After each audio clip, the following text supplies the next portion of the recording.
Magdalena Solís, the High Priestess of Blood. In 1963, brothers Santos and Cayetano Hernandez, a pair of petty criminals, devised a scam to swindle the population of the small farming town of Yerba Buena. They proclaimed themselves high priests of the old Inca gods and that they would bring bountiful harvests and treasure to the town in exchange for donations, food, and sometimes sex.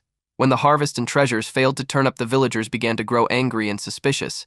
So the brothers went to Monterrey in search of a prostitute they could pay to act the part of a goddess in the farce, and made contact with Magdalena.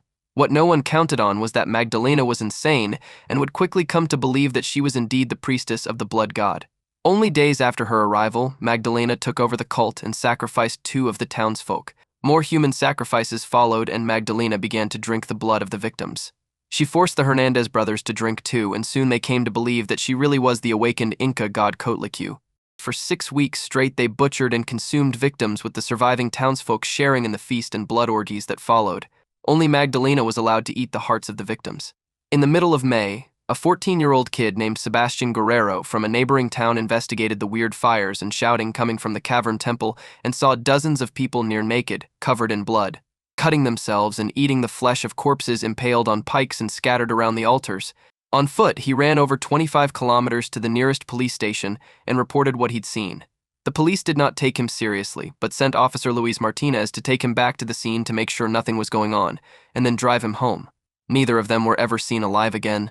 When Officer Martinez didn't come back, the rest of the police force called in backup from several local towns and went in force to the caves. Upon arrival, they were attacked by the cultists, who had somehow attained obsidian knives and blades. Despite their ferocity, the officers managed to gun down most of them and were able to arrest what remained. They found the boy, Sebastian, dead on an altar. His heart had been eaten. The officer had been dismembered, and one of the Hernandez brothers had also been mutilated and partially eaten. Solís, her remaining priests, and 12 of the townsfolk were brought to trial on 13th June, 1963. Each of them received a prison sentence of 30 years, except Solís, who was sentenced to 50 years in prison. Solís still lives to this day. She has never recanted her belief that she is the avatar of Coatlicue, the blood god.